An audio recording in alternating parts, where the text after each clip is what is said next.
I discovered a family secret no one ever wanted me to know. My name is Emily, and for 28 years I lived believing a lie that shaped every part of my life. A lie so cruel that when I finally uncovered the truth, it felt like the ground disappeared beneath my feet. This is the story of how a family secret almost destroyed me, but ultimately became the catalyst for the greatest transformation of my life. I grew up in Atlanta, Georgia, in a typical middle-class neighborhood. On the outside, our house looked perfectly normal, but inside, there was always this heavy tension, a feeling that something was off, even though I could never quite explain what. My mom, Margaret, was a tough woman, practical, strict, with a smile that rarely showed.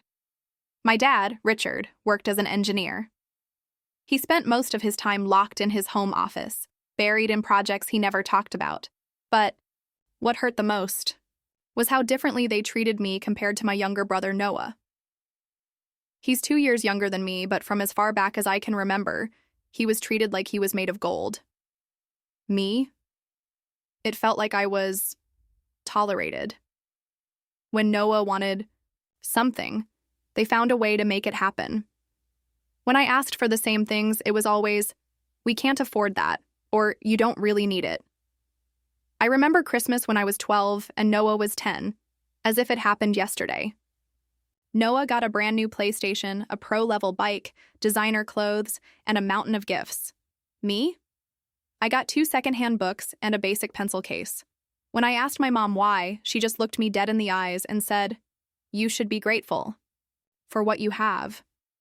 Not every kid has a roof over their head and food on the table. That sentence burned into my brain like a scar.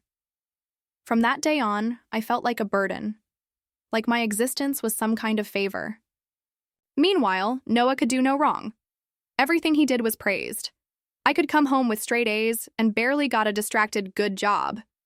As we grew older, it only got worse. Noah wanted tennis lessons at the most expensive club in town. They paid without hesitation. I asked to join a theater program and was told, "That's not going to get you anywhere, Emily. Focus on something useful." When Noah turned 15, they threw him a huge party, DJ, catering, over 100 guests. When it was my 15th birthday, a homemade cake and dinner at home, just us. But it wasn't just the gifts that hurt. It was the way they looked at us. When they looked at Noah, there was pride, love, hope. When they looked at me, it was like I was a reminder of something they wanted to forget. Sometimes my mom would look at me with this strange, almost guilty expression. I didn't understand it then, but I never forgot it. At 16, I started working part-time at a clothing store in the mall just to buy my own things. My parents? They seemed relieved. "At least you're independent," they said. Noah never had to work a day in his life. When he decided to go to law school at one of the most expensive private universities, my parents sold their car and took out a loan to pay for it. When I told them I wanted to study journalism, their response was, "You better figure out a scholarship. Or find something else. That won't pay the bills." I did get a partial scholarship at NYU, but I had to work 40 hours a week to cover the rest. I'd wake up at 5, work from 6 to 2, rush to class from 3 to 10, then get home close to midnight, exhausted. My parents? They never asked if I was okay. Never asked if I needed help. Nothing. Noah, on the other hand, had a generous allowance, private tutors whenever his grades slipped, and never once had to worry about money. I still remember when my own grades dropped. Just once.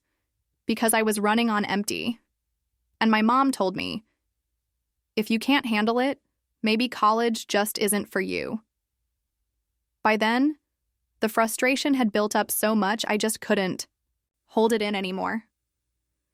One night, when I was 22, during one of the worst fights we ever had, I looked my mom straight in the eye and yelled, "Why do you treat me like I'm adopted? Why is Noah worth so much more to you than I am?" What happened next haunted me for years. My mom turned pale, her hands started shaking, and without saying a word, she just walked out of the room. A few minutes later, my dad stormed in, his face red with rage, and he said something I will never forget. "You have no right to question anything in this house. You should be grateful." Grateful that you even had a family who raised you, when they could have just left you behind. In that moment, I realized there was something much, much bigger hiding beneath the surface. And that maybe the truth about who I really was nothing like what I had believed my entire life. Could have just left you behind. Those words echoed in my head for days. What did he mean by that? Why did he say, a family that raised you, instead of your family? Why could have abandoned you? That's when I started paying closer attention. I noticed there weren't any baby pictures of me around the house, only photos starting from when I was about 2 years old.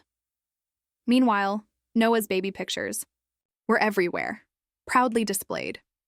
When I asked my mom about it, she said they were lost during a move. But we had never moved. That was the first crack in the story. Then I pulled out my birth certificate, and something didn't add up. It listed only my mother's name, no father. When I confronted her, she brushed it off, claiming it was some clerical mistake at the courthouse that they just never bothered fixing. But Noah's birth certificate had both parents' names, always had. For years, those questions ate me alive.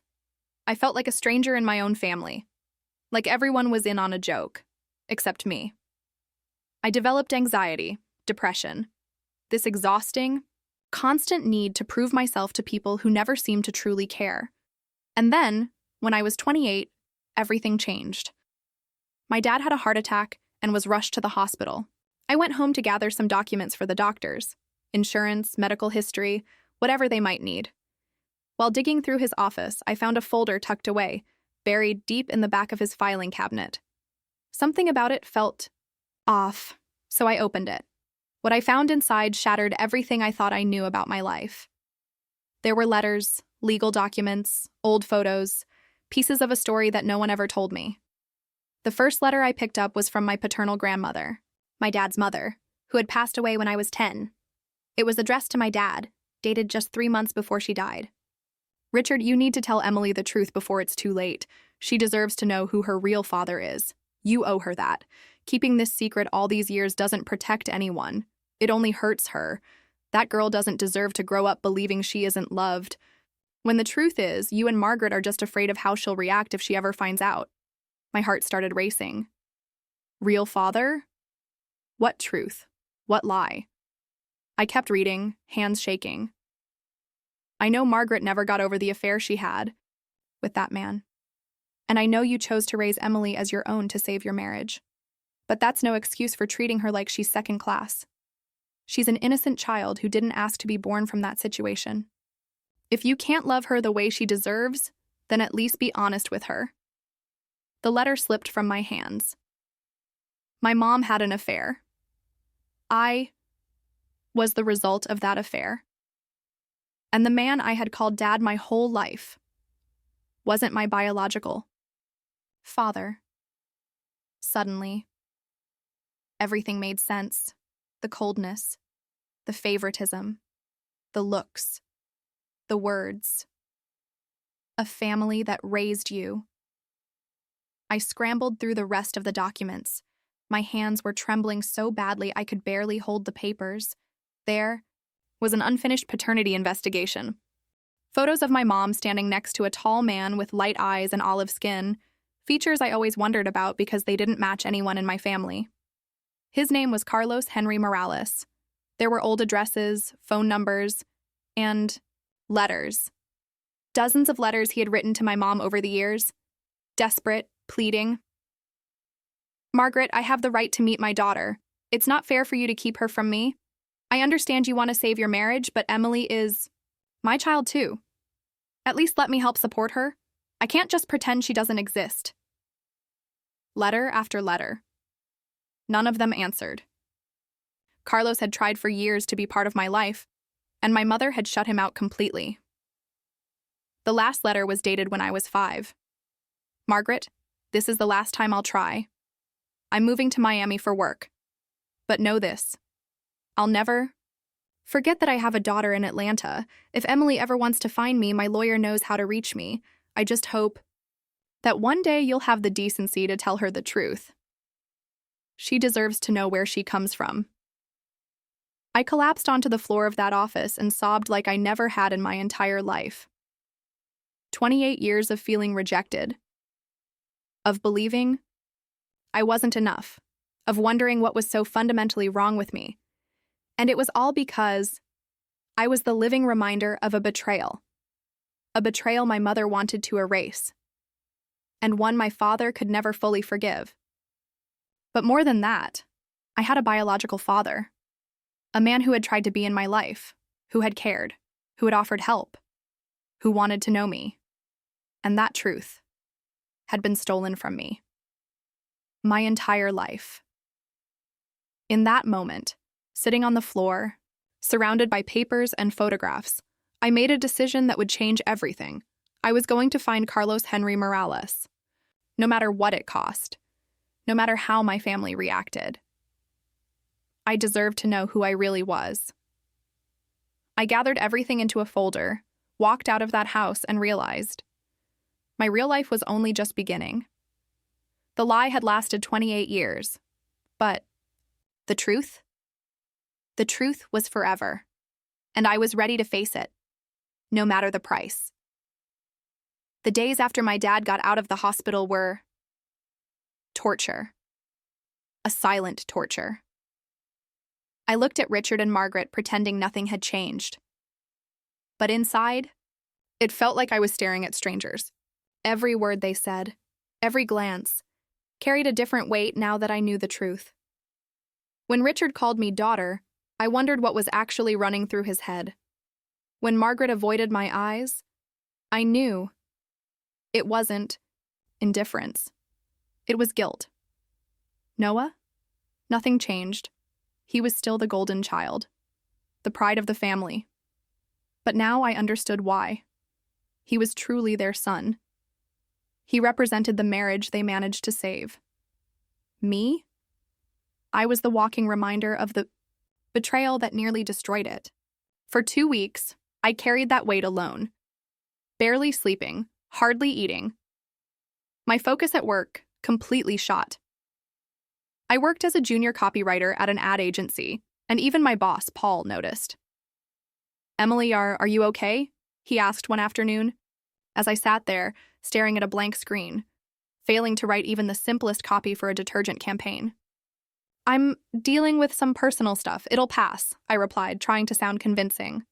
"Listen, I don't usually get involved in personal stuff, but you're one of the best writers we've had here. If you need a few days off to sort things out, we can make that happen." That offer, that unexpected kindness, was exactly what I needed. I asked for a week off, and the very next day I started my search for Carlos Henry Morales. First step? Google. There were a lot of people with that name. But thanks to the addresses and info I found in the documents, I was able to narrow it down. One major clue stood out: the lawyer mentioned in the last letter. Turns out he still had an office in Miami. I dialed. "Law offices of Marcelo Santos, good morning." "Hi, my name's Emily. I'm trying to reach Mr. Santos regarding a client of his from many years ago. Carlos Henry Morales." There was a pause. "May I ask, what is your relation to Mr. Morales?" Deep breath. I believe he's my biological father." A longer pause. "Hold for a moment, please." 5 agonizing minutes later, an older male voice picked up. "Emily, this is Marcelo Santos. Did I hear correctly? You believe you're Carlos's daughter?" "Yes, sir. I recently discovered documents that point to that. I know this must sound strange, but it's not strange at all, my dear. Not at all.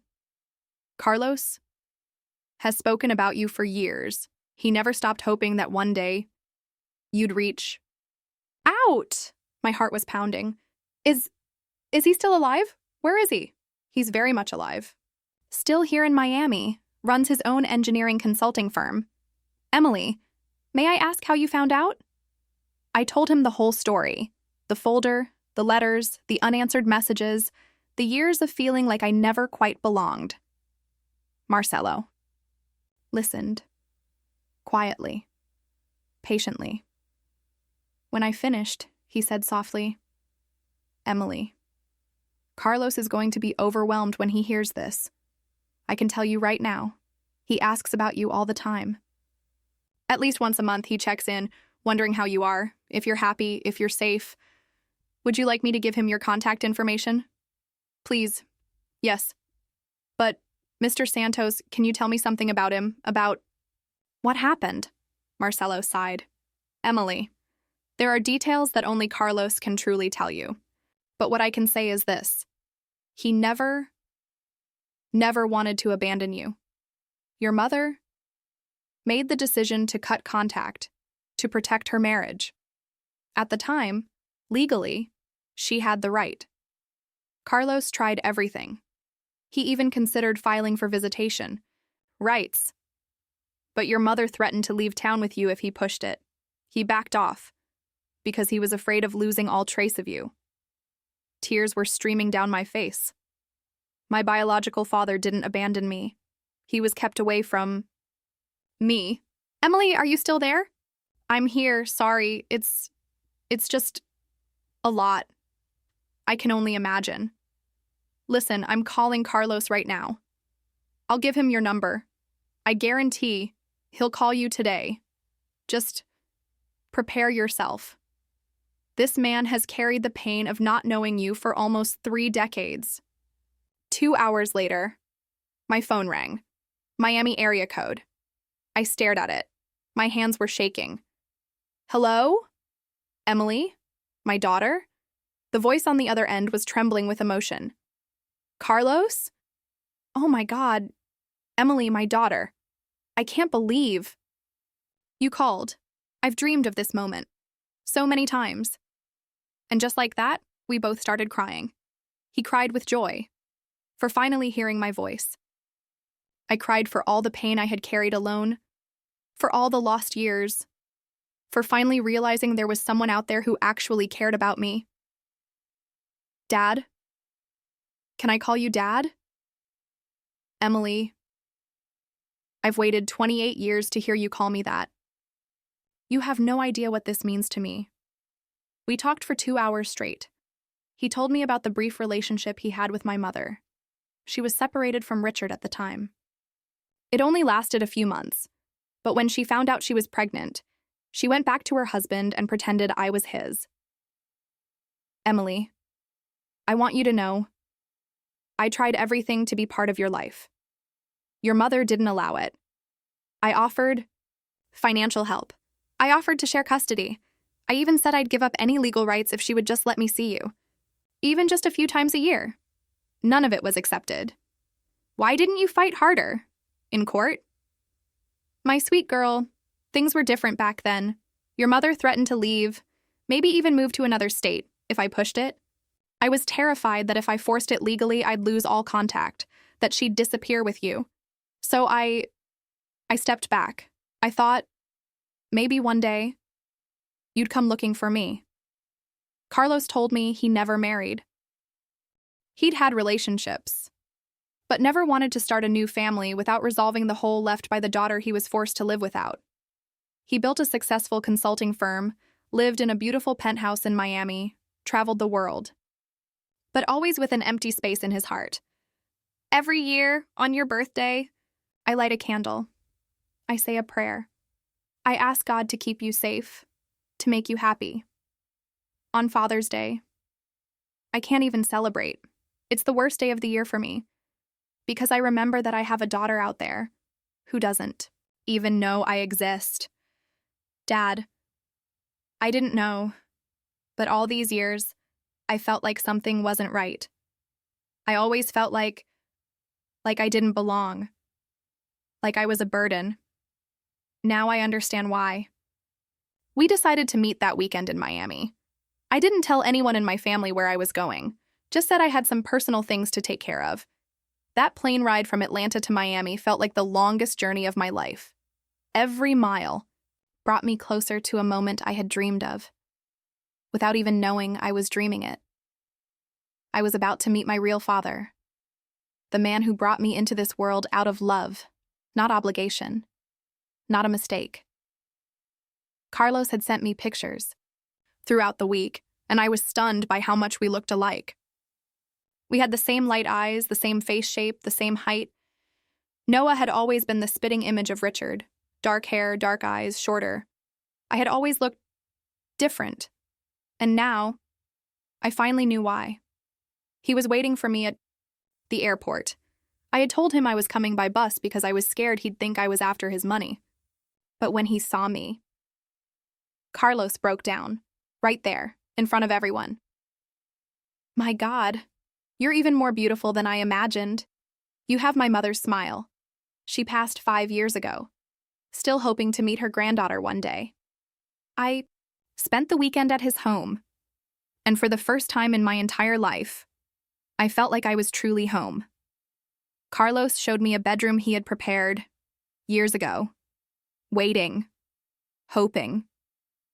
Inside were dolls he had bought when I was little, books he thought I might like, birthday gifts wrapped one for every year he had missed. Dad, you bought me gifts every year? Emily, I have 28 presents saved for you, one for every birthday we missed together. I know, it might seem silly, but it was my way of staying connected to you, of believing one day this moment would come.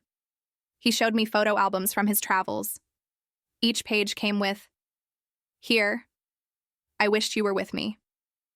He showed me his diplomas, awards, professional achievements. I built all of this, believing that one day I'd get to show it to my daughter. But the thing that broke me most, when he took me to his company's headquarters, right there, on the desk of the CEO, was a photo of me. A photo he had quietly pulled from my old Facebook profile, years ago. My employees, they all know. They've always known I had a daughter I wasn't allowed to see. They've always known. You were the most important person in my life, even if we'd never met. Sunday came, and when it was time to fly back to Atlanta, neither of us was the same person. I had finally found the father I had always searched for, and he had finally found the daughter he had always loved, from a distance. Emily, I want you to know that from this day forward, you are never going to be alone in this world again. I will make up for every lost year. I will give you all the love and support I should have given you since the day you were born.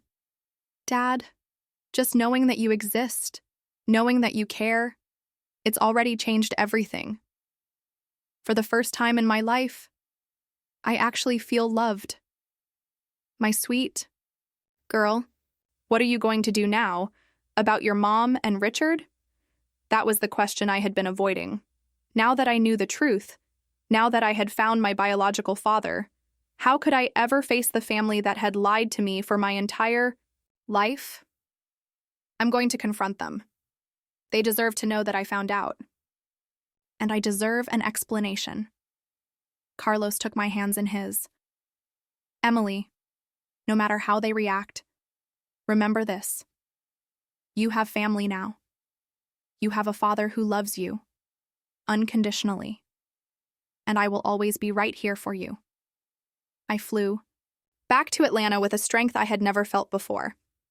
I wasn't the rejected Emily anymore, the girl who spent her whole life wondering why she was never enough. I was Emily, loved, wanted, with a real story, and a future brighter than anything I ever imagined. It was time to confront the lies, time to demand the truth I should have known a long time ago. I walked into the house Monday night, clutching the folder full of documents, my heart pounding with determination. Richard was watching TV in the living room. Margaret was sorting through papers at the kitchen table. Noah was out with friends. It was the perfect moment. Mom, Dad, we need to talk. Right now.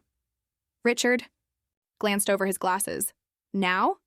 Emily, it's late. I have to be up early tomorrow. That's exactly why I need to talk. I set the folder down on the coffee table. It's about something that's been hidden from me for 28 years. Margaret froze, lifting her head. The look on her face told me she already knew exactly where this was going. Richard frowned, confused. I opened the folder and spread the letters, the documents, the photos across the table. I found this in the office, while you were in the hospital. Or should I say, Richard. The silence that followed was suffocating. Margaret went pale, gripping the kitchen counter for support. Richard picked up one of the letters, his hands visibly shaking. Emily, Margaret tried to speak, but I cut her off.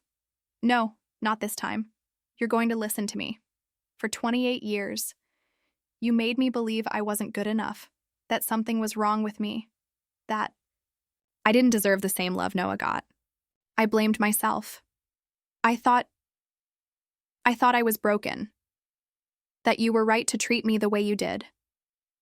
My voice was steady, but the tears started falling anyway.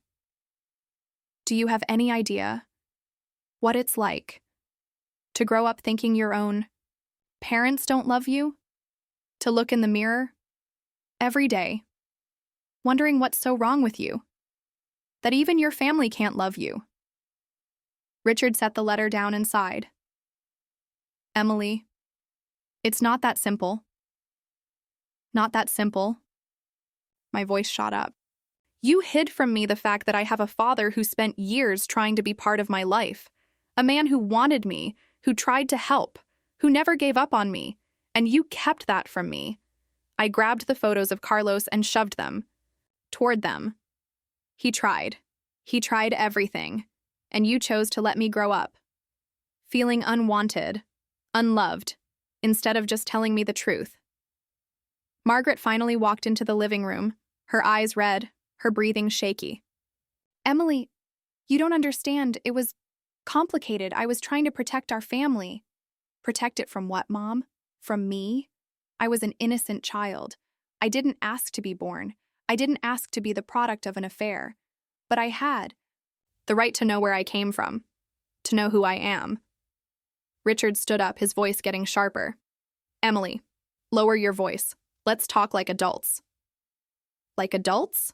I laughed, but it wasn't a happy laugh. It was hollow, bitter. Adults don't lie to a child for 28 years. Adults don't make a daughter feel like a burden just because she reminds them of a mistake. Margaret broke into sobs. Emily, we know we messed up, but back then, it felt like the only way. I couldn't lose my marriage. I couldn't destroy this family. And what do you think you did to me, Mom? I shouted. You destroyed me. You destroyed my self-esteem. You shattered my ability to trust. You made me believe I was a mistake. Richard stepped toward me. Emily, I raised you. I was there. You've always been my daughter. No, Richard. You tolerated me. There's a huge difference. Noah was your beloved son. I was the constant reminder of your wife's betrayal. The impact of those words hit him like a punch to the chest. He stumbled back, as if I had physically struck him.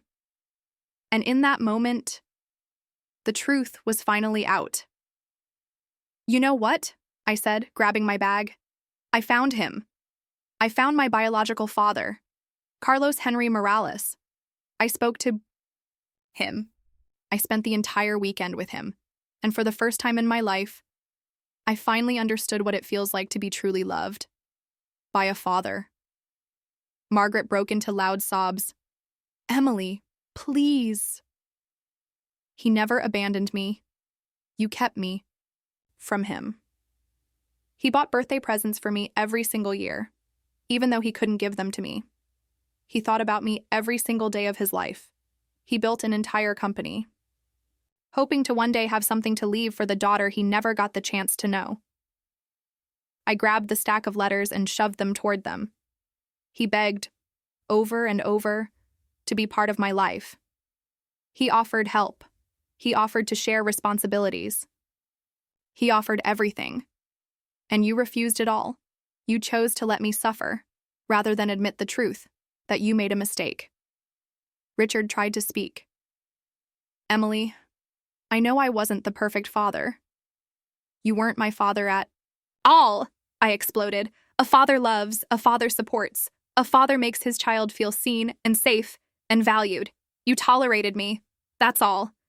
The way you treated me compared to Noah was always painfully obvious. Always. I sank into the armchair, emotionally exhausted, but determined to say everything that had been building inside me for years. You know what Carlos said. The very first thing he said to me when we spoke on the phone? I looked straight into their eyes. He said, "My daughter, I've waited 28 years to hear you call me Dad." Can you even imagine what that sounded like? The love, the emotion, the pure joy in his voice? When's the last time either of you ever spoke to me like that? Margaret collapsed onto the couch, wiping her tears. Emily, I know we made mistakes, but I love you. You've always been my daughter. No, Mom, you raised me out of guilt, out of obligation, because it was easier to pretend I was Richard's daughter than to take responsibility for your own choices. I looked at both of them, with a clarity I had never felt before. You stole 28 years from me. You stole 28 years from Carlos, years of fatherhood that he begged for, and you stole 28 years of my life where I could have grown up knowing that I was loved, truly, unconditionally loved. Richard sank down onto the sofa, his face pale. Emily, I tried to love you like my daughter. Tried? My voice cracked with pain. Fathers don't have to try to love their children, Richard. They just do. And I've always known, deep down, that you had to force yourself just to tolerate me. Margaret looked up, her eyes red, her face broken. What do you want from us now, Emily? What do you expect us to do? We can't change the past. I want the truth. All of it. I want to know exactly what happened. Why you made the decisions you did. Why you made me pay for something I never did. And for the next 2 hours, the truth finally unraveled. Margaret admitted that yes, she had actually been separated from Richard when she met Carlos. She had found out Richard was having an affair, and in her devastation, she walked away. It was during that time she met Carlos. He was different from anyone I'd ever known, she said, her voice shaking. He was kind, thoughtful. He made me feel seen, special. It happened fast. And for a moment, I thought maybe I could build a life with him. Then, why didn't you? I asked. Because I found out I was pregnant. And at the same time, Richard came back, begging for forgiveness, promising he wanted to fix our marriage. I was scared, confused, and I convinced myself that going back, pretending you were Richard's daughter, was the best thing for everyone. Richard added quietly, "When Margaret told me the truth, I was furious. But I wanted our family back. I convinced myself I could raise you as mine, but I'll admit, I never fully let go of the fact that you weren't biologically mine. And that's why you treated me differently? It wasn't on purpose," Richard stammered, but even he didn't sound like he believed it. Noah was my son. And maybe unconsciously, I did treat him differently. Maybe? I scoffed bitterly. Richard, you bought Noah a car when he turned 18. When I turned 18, I got a happy birthday over breakfast. Margaret was sobbing uncontrollably now. Emily, we know how badly we hurt you. But we were terrified that if you knew the truth, you'd leave us, that you'd reject us. Forever. You rejected me first, I snapped. For 28 years, you rejected me. You made me feel like a mistake, like I didn't belong, when all this time, there was a father out there who wanted me, who dreamed of me, who built his entire life hoping that one day I'd show up at his door. I stood, gathering the documents back into the folder. You want to know what happens now? I'm moving to Miami. Carlos offered me a job at his company, an apartment, and more than anything, the love and the support that you two never could give me. Richard shot to his feet, panicking. Emily, you can't just leave. This is your family, your home. This was never my home. I stared him down. Home is where you are loved. Family is who welcomes you, without conditions. You gave me a roof and food, but you never gave me a home. Margaret stepped toward me. Emily, please. Maybe we can fix this. Maybe we can start over. I paused, looked her straight in the eyes, a mix of sadness and unshakable determination. Mom, you don't get to start over when the entire foundation was built on a lie. You had 28 years to love me the right way, to be honest with me, and you chose not to. And what about Noah? Richard asked. Are you really just going to abandon your brother? Noah was always an only child anyway, I shot back. You always treated him like that. He'll be just fine. With all the love and attention you've always given him. Right then, Noah walked in. He froze when he saw the chaos, the tears, the papers scattered across the table. What's going on? I looked straight at him. My half-brother, as it turned out. Noah. I just found out.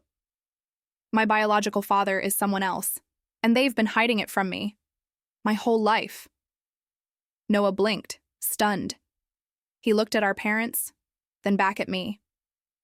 Wait, what? What are you talking about? Richard and Margaret had no choice. They sat him down and told him everything. To my surprise, Noah's reaction wasn't what I expected. Well, that actually explains a lot, he said quietly, sinking onto the couch. Emily, I always noticed how differently they treated us. I never really understood why, but it always bothered me. And you never said anything? I asked, stunned. I was a kid, and then, I don't know. I guess I just thought it was normal. But yeah, I asked them plenty of times why you had to work when I didn't, why you never got the things I got. They always had some excuse. Noah turned to our parents, his face filled with disappointment. You made Emily suffer for something that was never her fault. It was the first time in my life that I felt Noah really saw me, really stood up for me. But as touching as that was, it was too late to save whatever was left of this broken family. Noah, I'm moving to Miami. I'm going to live with my biological father and start a new life. No, don't go, Emily. You're my sister. You've always been my sister, the only one I've got. His words hit me hard, but my mind was made up. Noah, you will always be my brother.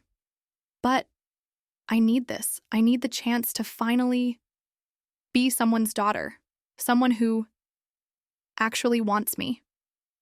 The next week, I packed up my life. Carlos came to Atlanta himself to pick me up. When he met Margaret and Richard, he was polite, but firm. I don't hold anger toward either of you, he said, looking them both in the eye. But I need you to understand something. Emily has a father now. A father who's going to make up for every lost year. From now on, she will never feel unwanted or unloved again. Richard tried to push back. She was always taken care of here. Carlos didn't blink. Taking care and loving are not the same thing. You took care of her. I will love her. When it was time to go, Margaret hugged me for the first time in years. Emily, I'm sorry. I'm so sorry for everything. I know, Mom. Some things you just can't undo. Noah hugged me tightly, tears in his eyes. Promise me, you won't disappear from my life. I promise. You can visit me in Miami anytime you want. Richard just stood there, silent, lost. In the end, all he could say was, "Good luck, Emily." As the car pulled away from the street where I had spent 28 years feeling like an outsider, I looked in the rearview mirror and felt no sadness, just relief. I was finally going home. The moment I arrived in Miami, everything changed. Carlos had prepared a gorgeous apartment for me in Ipanema. No, in South Beach, to fit the culture here. But more than that, he had prepared a home, a real home, filled with warmth, laughter, and the unconditional love of a father I had never known. Emily, I want you to feel at home here, he told me that first day. This place is yours. Whenever you're ready, we'll go shopping together. Decorate it however you want. It's yours. His company, Morales Consulting, was one of the largest engineering firms in Miami. He offered me a job in the communications department, a role where I could finally use my background in advertising and journalism. Dad, are you sure? Are you sure this isn't just because I'm your daughter? Carlos smiled with pride. Emily, I've read your work. I've seen your portfolio. You are talented. Of course, I'm thrilled to have my daughter here. But you earned this. You're here because you're good. I dove headfirst into the job, determined to prove, mostly to myself, that I wasn't just here because of my last name. I revamped the company's marketing. I rebuilt their internal communications. I launched campaigns that dramatically increased Morales Consulting's presence in the market. Carlos met with me weekly to go over projects, but those meetings always turned into long conversations. He showed me pictures of my grandparents, told me stories about my family, about where I came from. Emily, your grandfather was an engineer too. He'd be so proud, seeing his granddaughter working here, carrying on the legacy he helped build. Tell me more about him, Dad. He always used to say, success only matters when you have someone you love to share it with. Carlos told me one night, his voice warm but filled with emotion. And I guess that's why none of it ever felt complete. I was sharing it with the wrong people. I was always missing you. Slowly, I started getting to know Carlos's world. His friends, his colleagues, his entire social circle had known about me for years. My arrival wasn't just welcomed. It was celebrated like something they had been waiting for, right alongside him. Carlos talked about you all the time, said Marcia, one of his business partners. Every time we closed a big deal, he'd say, one day I'll get to tell my daughter about this. He used to show your Facebook photo to everyone, added Ricardo, a longtime client. He always said, I have the most beautiful, smartest daughter in the world, even if we haven't met yet. Hearing this shattered me in the most beautiful way. While I spent years feeling rejected, forgotten, unloved, there was a man hundreds of miles away who was proud of me, who told everyone he had an incredible daughter, who believed in me, even from afar. 6 months after moving, Carlos decided to throw an official welcome party, introducing me to Miami's entire business and social scene. Emily, I want the whole world to know. My daughter is finally home, he told me. The party was held on the rooftop terrace of his penthouse in South Beach overlooking the ocean. He invited CEOs, politicians, artists, journalists, anyone and everyone. It was the kind of event that would absolutely land in the Miami Herald Society pages. Dad, don't you think this is a bit much? I asked, nervous. Emily, I've waited 28 years for this. Nothing is too much. That night, during the party, Carlos gave a speech that left me crying in front of 100 guests. My friends, today is the happiest day of my life, because I finally have the honor of introducing my daughter, Emily. You've all heard me talk about her for years, seen her photos, heard me say how proud I was of the daughter I couldn't be with. But tonight, she's here. She's by my side. She's working with me. And my life has never been more complete. His voice cracked as he continued. Emily is a brilliant journalist, a gifted communication strategist. In just a few months, she's completely transformed how this company connects with the world. But more than that, she's the daughter I always dreamed of having by my side. The applause was overwhelming. People lined up just to congratulate me, telling me how Carlos had spoken about me for years. A journalist from the Miami Herald pulled me aside for a quick interview. Emily, how does it feel? Finally working with your father. It feels like I've finally achieved a dream I didn't even know I had, I answered. Discovering that I have a father who's always been proud of me, even from a distance, has completely changed how I see myself and my worth. A few days later, the article ran in the Herald, complete with a photo of me and Carlos at the company office. The headline read, "Miami entrepreneur fulfills dream of working with daughter after years apart." Noah called the moment he saw it online. "Emily, you're in the freaking newspaper. I saw the photo. You look really happy." I am Noah. For the first time in my life, I'm truly happy. How's it been? Working with him? It's incredible.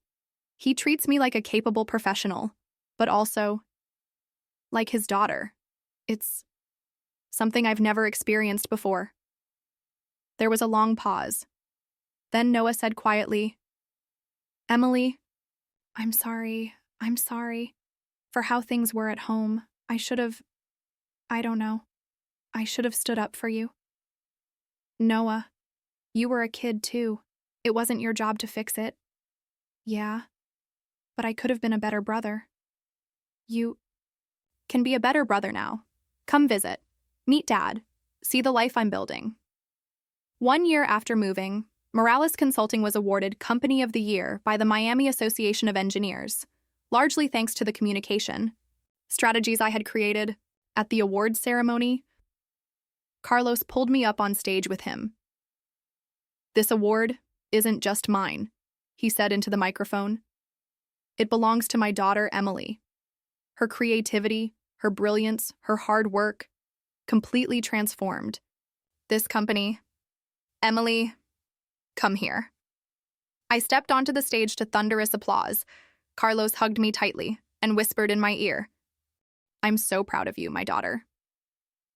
Into the microphone, I said, "This award means more than just professional recognition.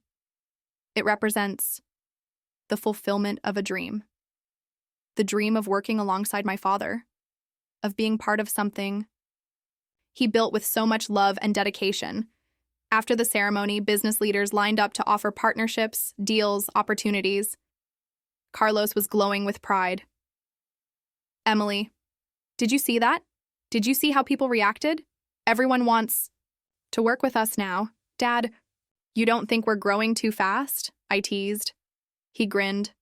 "My daughter, when you have 28 years of success waiting to be celebrated, nothing is too fast."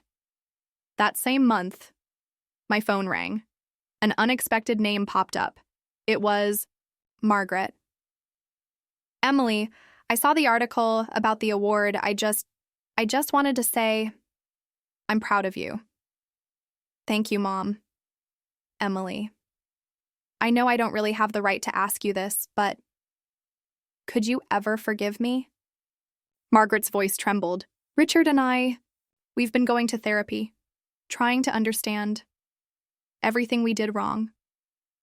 I sat in silence for a moment, processing.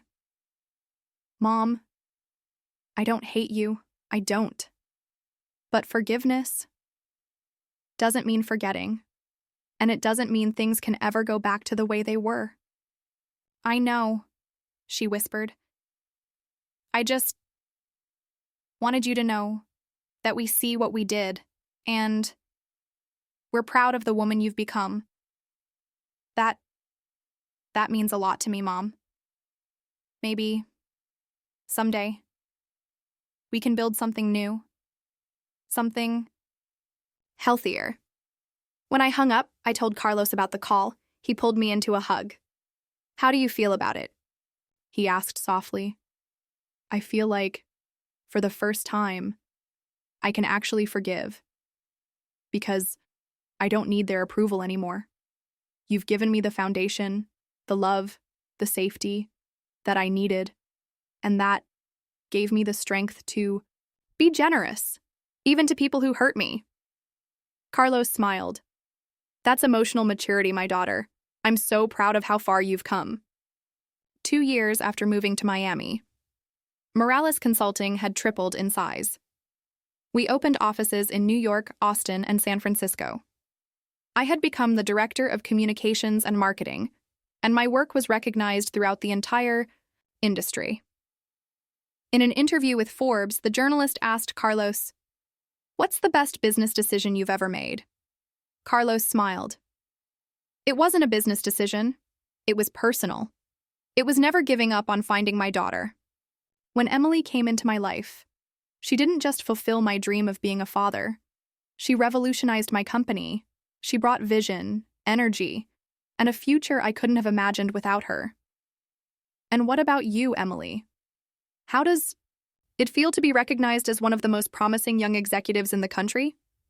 I feel grateful, I said. Grateful to have found my father. Grateful for the opportunity to work with someone who truly believes in me. And grateful to prove that when you are genuinely loved and supported, you are capable of achieving extraordinary things. The interview went viral. I started receiving invitations to speak at universities, business events, leadership summits. My favorite talk was always the same: how real parental love can transform a life and build unstoppable success. At one of those talks, at NYU, a young woman stood up, tears in her eyes. Emily, my story is a lot like yours. I've always felt rejected at home, and recently I found out I might have a different biological father. Do you think I should try to find him? I smiled. I'll give you more than courage. I'll give you certainty. You deserve to know your truth. You deserve to be loved for exactly who you are. 3 years after leaving Atlanta, my life looked nothing like anything I could have imagined. I lived in a beautiful penthouse, overlooking the ocean, drove a sleek imported car, traveled the world representing Morales Consulting. But more than anything, I was loved. I was seen. I was respected. By my father. Carlos and I had a tradition, weekly dinners where we'd talk about the business, about life, and about our family. Emily, all of this. It's going to be yours one day, he said during one of those dinners. Dad, don't talk like that. No, I have to. You're my only child, my successor. But more than that, you deserve this. You didn't just step into this company. You transformed my life into something truly meaningful. And you transformed mine. You gave me something I never thought I'd have, the absolute certainty that I am unconditionally loved. That December, Carlos organized the company's annual holiday gala. During his speech, he made an announcement that stunned everyone in the room. My friends, my colleagues, my partners. I have an announcement. Starting next year, Emily Morales, yes, she changed her last name to Morales, will become the new CEO of Morales Consulting. I will step into the role of chairman, but she will run the company. The room exploded into applause. I was shocked. He hadn't told me this before. Dad, are you sure? I asked, overwhelmed. Emily, I am more certain about this than anything in my entire life. You've proven not only that you're capable, but that you're a visionary. This company grew 300% under your leadership. But more than that, you gave this business a soul. When it was my turn to speak, I couldn't hold back the tears. 4 years ago, I was a young woman who felt rejected. I was working 12-hour days just to pay for college. I believed, deep down, that I was never going to be enough for anything. Today, I'm standing here, accepting the role of CEO of one of the most respected engineering consulting firms in the country. And in that moment, I realized something powerful. Love, real love, has the power to rebuild, to heal, and to turn pain into greatness. I paused, letting the emotions settle. All of this, only became possible because one man never gave up on loving me, even without knowing me, because he showed me that I had value, that I was capable, that I deserved success and happiness. I looked over at Carlos, who was standing there and crying tears of pride. Dad, thank you for teaching me that being unconditionally loved isn't a privilege, it's a right. Thank you for giving me the chance to give that love back by building something incredible by your side. The applause lasted 5 solid minutes. Employee after employee came up to congratulate me, telling me I was the most inspiring leader they had ever met. That night, when we got home, Carlos pulled me into a tight hug. Emily, do you realize, you've made every dream I ever had come true? What do you mean, Dad? I always dreamed of having a daughter, someone to share my life with, my work, my dreams. I wanted someone to leave my legacy to, someone to carry on everything I built. You've given me that, and so much more. And you, Dad, you gave me so much more. You gave me an identity, a purpose, self-worth. You gave me the chance to finally discover who I really am. 4 years after discovering the family secret that had been hidden from me, for 28 years, I had become one of the youngest and most successful businesswomen in Miami. But more importantly, I had found my real family and my real place in this world. The last time I spoke with Richard and Margaret was at Noah's wedding. I attended because, despite everything, Noah was still my brother. At the reception, they walked up to me. Emily, you look amazing. You're so successful. We're proud of you, Margaret said softly. Thank you, I replied. I hope you're both doing well. Richard looked at me, his eyes filled with something that almost looked like regret. Emily, we know. We failed you. Seeing you now, seeing everything you've achieved, we realize the potential you always had, and how much we failed to see it. Richard, the past is the past. What matters is that today. We're all at peace. Do you forgive us? He asked quietly. I looked at both of them, calm, grounded, and completely whole. I do. I truly do. And more than that, I thank you. Because if you hadn't rejected me, I never would have gone searching for my real father. And if you had loved me the way I deserved, I might never have discovered the true, unconditional love that Carlos had waiting for me all along. Margaret started crying. Emily, you are a far better person than we ever deserved. Mom, we all do the best we can with the emotional tools we have. You made choices you thought were right at the time. And when I learned the truth, I made the choice that was right for me. Driving back to Miami that night, I called Carlos. Dad, I'm coming home. How was the wedding? It was good. I spoke to Richard and Margaret. I forgave them officially. And how do you feel? I feel free, complete. I know exactly who I am, where I come from, and where I'm going.